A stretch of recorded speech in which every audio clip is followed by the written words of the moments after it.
Hello. भाभी भैया कहाँ है? भैया का फोन नहीं लग रहा, प्लीज आप उनसे बात करा दो। वो एक्चुअली घर पर नहीं है। वो मीटिंग की वजह से ना वो बाहर गए हैं, तो अभी मैं तुम्हारी बात नहीं करवा सकती। भाभी बहुत जरूरी बात करनी है, पापा की तबीयत ठीक नहीं है, उनको भैया की बहुत ज्यादा जरूरत है। जब भी भैया आएंगे प्लीज आप बात करवा देना। कोई बात नहीं, जब वो आएंगे तो मैं आपकी बात करवा दूंगी, ठीक है।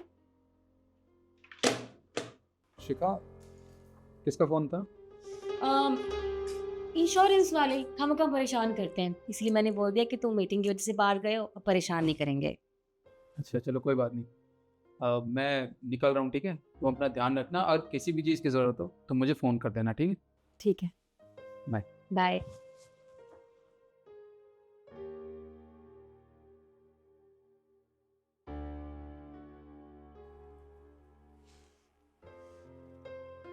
अरे, ईशू का फ़ोन।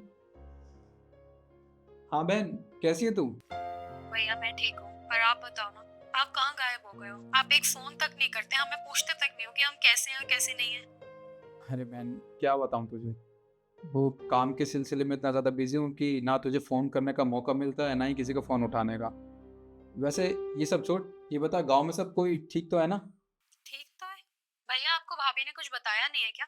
मैंने भाभी को कितने फोन किए और उन्हें बोला भी कि आपका नंबर नहीं लग रहा, प्लीज भैया से बात करा दो। आपको पता है पापा की तबीयत बहुत ज्यादा खराब है और उनकी सिर्फ एक ही जिद है कि प्लीज मेरे बेटे को मिला दो, मुझे मेरे बेटे से मिलना है। और इसीलिए मैं आपको फोन कर रही थी, पर आपका फोन नहीं लग रहा था और भाभी को मैंने सब बताया था, पर उन्होंने आपको नहीं बताया। क्या? पापा की तबीयत बहुत ज़्यादा ख़राब है? हाँ भैया, प्लीज आप सब कुछ छोड़ के गाँव आ जाओ, प्लीज भैया। अच्छा, और तेरी भाभी ने मुझे बताया तक नहीं। कोई बात नहीं, एक काम कर, मैं अभी गांव में टैक्सी भेज रहा हूँ, तो मम्मी और पापा तीनों बैठ के यहाँ शहर आ जाओ, ठीक है? फिर बात करते हैं।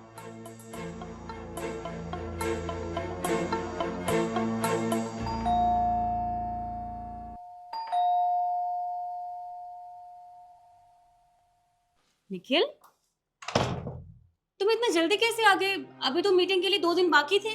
हाँ, वो मेरी मीटिंग जल्दी ख़त्म हो गई थी, इसलिए मैंने सोचा कि क्यों ना घर ही आ जाऊँ। बहुत अच्छा किया। अच्छा, तुम थक गए होंगे ना, तुम बैठो, मैं तुम्हारे लिए कॉफी बना कर लाती हूँ। सुनो, मुझे कॉफ़ी नहीं पीनी है, तुमसे ज़रूरी बात करनी है। आओ बैठ के बात करते हैं। हाँ, आओ।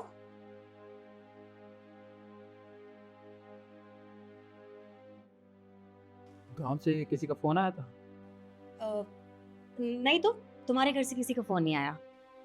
यार पता नहीं क्या हो गया है घर वालों को। मम्मी पापा ईशू हर दूसरे तीसरे दिन मुझे फ़ोन करते रहते थे, और आज 1 हफ्ते से ज़्यादा हो गए हैं, किसी का फ़ोन भी नहीं आ रहा। मुझे तो यार फ़िक्र होने लगी है। तुम फिक्र क्यों कर रहे हो? ऐसा भी तो हो सकता है गाँव में सब कुछ ठीक हो, वो इतना बिजी हो कि उनके पास टाइम ही नहीं है तुमसे बात करने का। और अच्छी बात है ना, खुश है वो, क्यों परेशान करना उनको? यार फिर भी इतना बिज़ी क्या होना कि अपने बेटे से बात ना कर पाए वो। देखो, मुझे तो उनकी फ़िक्र हो रही है। मैं एक काम करता हूँ, मैं उनको फ़ोन लगा देता हूँ। तुम क्यों फोन करोगे? मतलब जरूरत क्या है फोन करने की? देखो वो अच्छे खासे खुश है अपने घर पे, तुम खामखा फोन करके परेशान करोगी। देखो निखिल, तुम वहाँ पे मीटिंग से आए हो, थक गए हो, आराम करो, बात तो बाद में भी हो जाएगी, ठीक है। कोई बात नहीं शिखा, क्या हो गया? जब वो फ़ोन नहीं मिला रही तो एक बार मैं मिला के पूछ तो सकता हूँ ना कि कैसे हैं, ठीक है या नहीं है? मेरा फ़र्ज़ बनता है ना, आखिरकार मैं अपने मम्मी-पापा का बेटा हूँ, मुझे फ़िक्र होती है उनकी। मैं जानती हूँ तुम्हें जिक्र हो रही है, तो मैं फोन कर लूंगी ना, मैं उनसे हालचाल पूछ लूंगी। तुम आराम करो, मैं तुम्हारे लिए कॉफी बना कर लाती हूँ, ठीक है। यार, जब भी मैं अपने घरवालों को फ़ोन लगाने के लिए कहता हूँ, तुम्हारे चेहरे की रंगत क्यों उड़ जाती है? तुम कुछ छुपा तो नहीं रही हो मुझसे? क्यों, कैसी बात कर रहे हो? मैंने तुमसे कोई बात छुपाई है आज तक जो अब छुपाऊंगी? ऐसा कुछ भी नहीं है। वो ऐसे ही काम कर रही थी तो थक गई हूँ, बस, और कुछ नहीं है। पक्का तुम कुछ छुपा तो नहीं रही हो ना मुझसे? नहीं छुपा रही निखिल, तुम्हें मुझ पे भरोसा नहीं है क्या? बीवी हूँ तुम्हारी। कोई बात नहीं। फिर मैं अपनी बहन से ही पूछ लेता हूँ कि कहीं उसकी भाभी ने उससे कुछ छुपाया तो नहीं है। ईशु!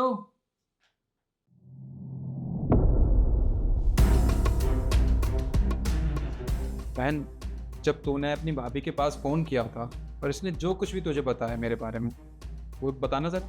भैया मैंने भाभी को बहुत बार फ़ोन किया था, उन्हें मैंने कहा था कि भैया का फ़ोन नहीं लग रहा, आप प्लीज़ उनसे बात कराएं दो, बहुत इमरजेंसी है, पापा की तबीयत बहुत ख़राब है, उनको भैया की बहुत ज़रूरत है। भाभी ने एक बार भी बात नहीं कराई। उन्होंने हमेशा यही कहा कि आप बाहर हैं, ऑफिस के काम से बाहर गए हैं, बिज़ी हैं, बात करा दूँगी, पर बात नहीं कराई। हाँ हाँ हाँ, तो मैंने गलत क्या बोला निखिल? तुम मीटिंग के लिए बाहर जा रहे थे, तुम्हें काम करना है, मैं तुम्हें परेशान नहीं करना चाहती थी, इसीलिए नहीं बताया। और इनका क्या है, हर दूसरे दिन फोन कर देते हैं, आज ये परेशानी है वो परेशानी है। इन्हें फोन करना होता है बस परेशानी बताने के लिए, और मैं नहीं चाहती तुम बार बार परेशान हो। और पैसे भेज तो देते हो, करवा लेंगे इलाज। और देखो सारी जिम्मेदारी तुम्हारे भाई की नहीं है, तुम्हारी भी जिम्मेदारी बनती है। तुम भी बच्चों को पढ़ा रही हो, तुम खर्चे उठा सकती हो। तुम्हारा भाई हमेशा तुम्हारी जिम्मेदारियां पूरी करता रहे। बस शिखा, बहुत हो गया तुम्हारा ड्रामा। हाँ, मेरे पापा की तबीयत इतनी ज्यादा खराब है और मुझे पता तक नहीं चला।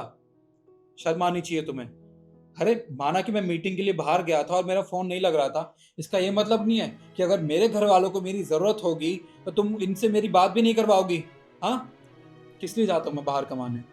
इसलिए तो जाता हूँ ताकि मेरा परिवार खुश रहे। पर तुम ये कभी नहीं चाहती हो।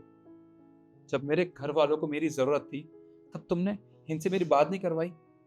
शिखा, शर्म आनी चाहिए तुम्हें। अरे पर मैंने इसलिए बात नहीं करवाई क्योंकि फोन आते तुम गांव चले जाते हो, और घबराहट होती है मुझे, पता नहीं ये तुम्हें क्या पढ़ा देंगे, और फिर तुम वापस नहीं आए तो।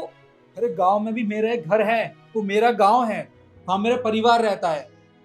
अगर उनको मेरी जरूरत होगी तो मैं एक बार नहीं 100 बार गांव जाऊंगा। तुम होती कौन हो मुझे रोकने वाली?